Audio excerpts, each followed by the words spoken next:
اور اقبال کہتے ہیں غیرت ہے بڑی چیز جہان تگ و دو میں، پہناتی ہے یہ فقر کو تاج سردارا۔ میں عرض کروں گا کہ اپنی آپ جب توجہ کا قبلہ اللہ رسول کو بنائیں گے تو رب فرماتے ہیں وَيَرْزُقْهُ مِنْ حَيْثُ لَا يَحْتَسِبُ، میں نہ تجھے وہاں سے رزق دوں گا جہاں سے کبھی تیرا گمان بھی نہیں گیا ہوگا، یہاں سے بھی مل سکتا ہے، تو نے سوچا بھی نہیں ہوگا۔ بخاری شریف میں حدیث ہے، حضرت جابر ابن عبداللہ فرماتے ہیں نبی پاک صلی اللہ علیہ وسلم نے نا 300 لوگوں کا ایک لشکر روانہ کیا کسی مہم کے لیے، کسی جہاد کے لیے۔ حضرت ابو عبیدہ بن جراح رضی اللہ تعالیٰ عنہ امیر لشکر تھے۔ فرماتے ہیں غربت اتنی زیادہ تھی، بھوک اتنی زیادہ تھی کہ ایک ایک کھجور دن میں ایک وقت کھانے کو ملتی تھی، اور کچھ دن ایسے آئے کہ اب کھجور بھی نہیں مل رہی۔ فرماتے ہیں اتنی زیادہ بھوک لگی مجاہدین کو 300 بندہ پتے کھا کے گزارا ہونے لگ گیا۔ یہ بخاری میں موجود ہے۔ آپ فرماتے ہیں کہ دریا کے کنارے ہمارا پڑاؤ تھا، ٹھہراؤ تھا، جب بھوک سے نڈھال ہو گئے نا وَيَرْزُقْهُ مِنْ حَيْثُ لَا يَحْتَسِبُ، اللہ وہاں سے روزی دیتا ہے، گمان بھی نہیں ہوتا۔ فرماتے ہیں ایک مچھلی اللہ تعالیٰ نے دریا کے کنارے بھیجی، فرماتے ہیں وہ تھی تو مچھلی پر پہاڑ جتنی تھی۔ بخاری میں لفظ ہیں، حضرت جابر ابن عبداللہ رضی اللہ تعالیٰ عنہ فرماتے ہیں 300 آدمی 18 دن تک اس مچھلی کو کھاتے رہے، مچھلی ختم ہی نہیں ہوئی۔ مچھلیاں نہیں، مچھلی کہتے ہیں 18 دن 300 بندہ کھاتا رہا، مچھلی ختم ہی نہیں ہوئی۔ اور فرماتے ہیں کہ اس کی ہڈی نکال کے، کانٹا کہیں گے آپ اپنی زبان میں، کہتے ہیں وہ نکال کے نا تو اس کو کھڑا کیا نا جب، تو اونٹ کجاوے سمیت اس کے بیچ سے گزر جاتا تھا، 2 اس کے کانٹے جوڑے۔ فرماتے ہیں وہ اس کا گوشت ہم کھاتے تھے اور اس کی چربی بطور تیل کے ہم جسموں پہ ملتے تھے، بیماروں کو اس سے سکون آتا تھا، تندرستی شفا ہوتی تھی۔ فرماتے ہیں ہم کھایا بھی ہم نے، اور کچھ لے کے ہم مدینے بھی گئے، اور قربان جائیں نبی پاک نے بھی اس میں سے کھایا۔ ہم نے عرض کی حضور یہ معمہ کیا ہے، یہ ماجرا کیا ہے؟ تو محبوب نے فرمایا تمہارے پاس غذا نہیں تھی، رب نے تمہارے لیے بندوبست کیا ہے، اللہ نے تمہیں دیا ہے۔ مکان شروع کر لیا، ایک صاحب نے وہ مکان بنانے لگے، آپ وہ حساب لگا رہے ہیں، کہتے ہیں میرے پاس اتنے پیسے ہیں، اتنے میں نے فلانے دوست سے کہنا ہے اس نے دے دینے، اتنے فلانے رشتہ دار سے کہنا ہے اس نے دے دینے، اتنے فلانے سے کہنا ہے اس نے دے دینے۔ یہ ساری کاپی بنا کے مکان شروع کر لیا۔ جو روز کہتا تھا نا کوئی حکم ہو جاتے 10 سب سے پہلے اس کو کہا میاں پیسے چاہیے دین، وہ کہندا ہو کل ہی منڈا ٹوریا ہے، کہتے تو پرسوں 10 داتے لب جانے سن۔ میں آپ کو اپنے تجربے کی بات بتا رہا ہوں۔ جن لوگوں کا خیال ہوتا ہے نا کہ آپ سٹارٹ کریں فلانا کام، ہم آپ کے ساتھ ہیں، اللہ کا ہی کوئی نظام ہے، وہ بالکل بھی نہیں ساتھ ہوتے۔ لیکن ایسا نہیں ہے کہ کوئی ساتھ نہیں ہوتا، اللہ تعالیٰ بڑے اسباب پیدا کرتا ہے، وہاں سے دیتا ہے جہاں سے گمان بھی۔ ہمارا یہ ذہن بن جاتا ہے ہم ساری اپنے حساب سے چلتے ہیں، اتنے رشتہ داروں سے، اتنے، کون آپ کے ساتھ چلے گا؟ سوال ہی نہیں پیدا ہوتا۔ یہ سارے کام چھوڑ کے سب سے پہلے 2 رکعتیں پڑھو، اپنے رب کی بارگاہ میں، رسول کائنات کی بارگاہ میں گزارشات اور استغاثے پیش کرو، وہاں سے خیر طلب کرو۔ دنیا دار کیا دیں گے، کیا دے سکتے ہیں، کیا حیثیت ہوتی ہے کسی؟ اللہ کہتا ہے وہاں سے دوں گا۔ تو جو اللہ مال دے وہ لینا چاہیے کہ رشتہ داروں کا مال دیکھنا چاہیے؟ جو اللہ دے وہ لینا چاہیے کہ سیٹھوں نوابوں کی جیبیں دیکھنی چاہیے؟ جو اللہ دے وہ قبول کرنا چاہیے یا دیکھنا چاہیے کون سا آدمی کہاں پہنچ گیا؟ چھوڑو، اپنی مٹی پہ چلنے کا سلیقہ سیکھو۔ کسی کے سنگ مرمر پہ چلو گے تو پھسل جاؤ گے، پھسل جاؤ۔ اس پر ایک اور بات عرض کر دوں، صحیح بخاری سے، مسلم سے ایک اور بات۔ کچھ چیزیں ایسی ہیں جن سے اللہ کی مدد آتی ہے، مدد ملتی ہے۔ ایک چیز ان میں سے ایسی ہے جس سے بہت مدد نازل ہوتی ہے، وہ ہے کہ جب رب آپ کو دے نا تو پھر آپ بھی اس کے رستے میں دیں، پھر مدد آتی ہے، پھر اور آتا ہے۔ بخاری مسلم میں حدیث ہے، یہ زیادہ ہی توجہ طلب امر ہے، اس پر آپ غور کریں گے۔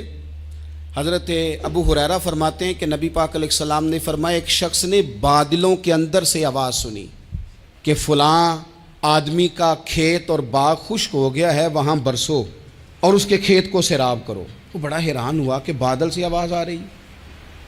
پھر اس نے دیکھا کہ ایک پہاڑی پر بارش ہوئی، وہ بادل وہاں برسا، پھر نالیوں سے ہوتا ہوا پانی ایک طرف چلا تو جس نے آواز سنی تھی حضور بیان کر رہے ہیں، وہ بھی پیچھے پیچھے چلا کہ پانی کدھر جا رہا ہے۔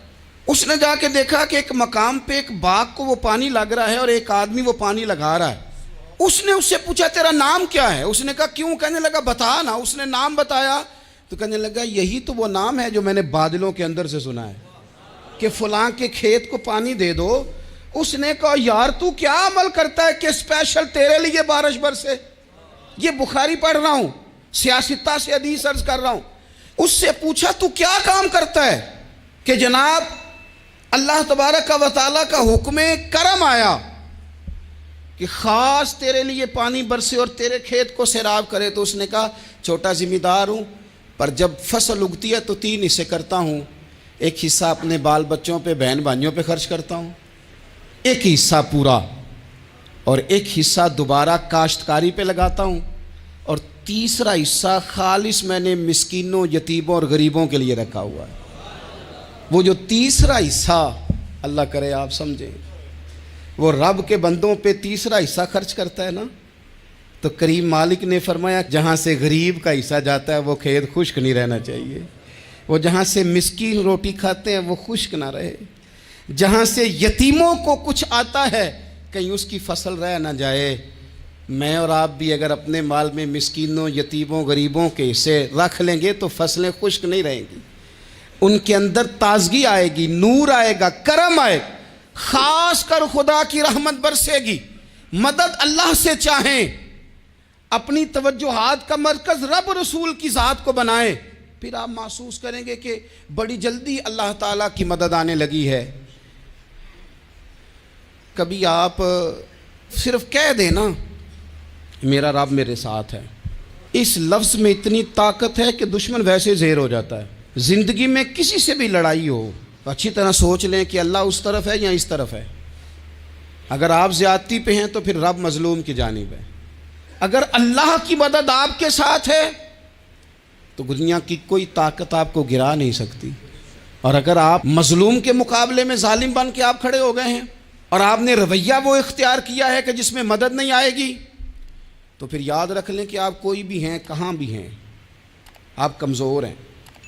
طاقتور تھے ابتدائے اسلام میں، ظاہری طاقت تھی کفار مکہ کے پاس، وہ ڈنڈوں سے مارتے تھے غریبوں کو، ان کے ہاتھوں میں ڈنڈے تھے، پر خدائی طاقت ان مظلوموں کے ساتھ تھی۔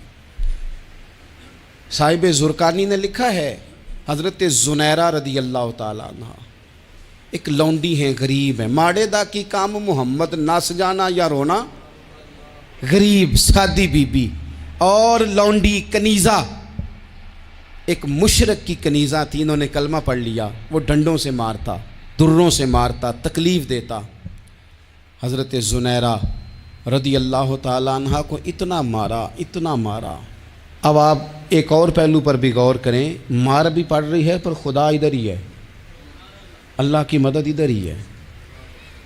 رب کہتا ہے کہ پہلے تو صبر کرنا، ان اللہ مع الصابرین، تو صبر کرے گا تو پھر رب کی معیت ملے گی، ذرا ٹھہرنا، تو تھوڑا ڈٹنا۔ ان الذین قالوا ربنا اللہ ثم استقاموا تتنزل علیہم الملائکہ، تو کہے اللہ میرا رب ہے، پھر تو پہلے ڈٹ، پہلے تو نے ڈٹنا ہے۔ ثم استقاموا، جو ڈٹ گیا، تتنزل علیہم الملائکہ، ڈٹنے والے کے لیے مدد آتی، پہلے تھوڑا ٹھہرنا پڑتا ہے، پہلے تھوڑا صبر کرنا پڑتا ہے، حوصلہ کرنا پڑتا، اس کے بعد مدد آتی۔ مار پڑ رہی ہے، مارا جا رہا ہے حضرت زنیرہ کو، ان کا مالک جو ہے ظاہری آقا وہ مار رہا ہے، یہ کنیزہ ہے، اتنا مارا، اتنا مارا، ان کی بینائی چلی گئی، نظر آنا بند ہو گیا۔ ابو جہل آیا اور کہنے لگا زنیرہ دیکھا نا ہمارے بت تیری آنکھیں لے گئے، معاذ اللہ، لات و منات ہمارے بتوں نے تجھے اندھا کر دیا۔ اب ایسا نہیں ہے کہ بی بی روتی جا رہی ہے، روتی جا رہی ہے، مایوسی مایوسی، معاذ اللہ، پریشانی، غریبی بڑی ہے، پوچھنے والا کوئی نہیں، یہ باتیں نہیں۔ کیا جملے ہیں خاتون کے، کیا لفظ ہیں۔ ابو جہل نے تنزیہ کہا، معاذ اللہ، کہنے لگا دیکھا نا ہمارے بتوں نے تجھے اندھا کر دیا۔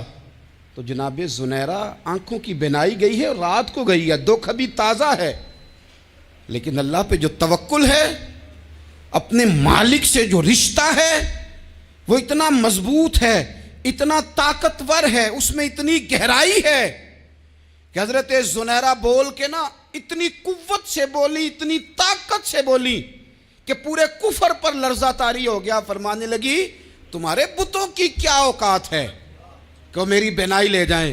یہ میری رب کی حکمت کا تقاضا ہے۔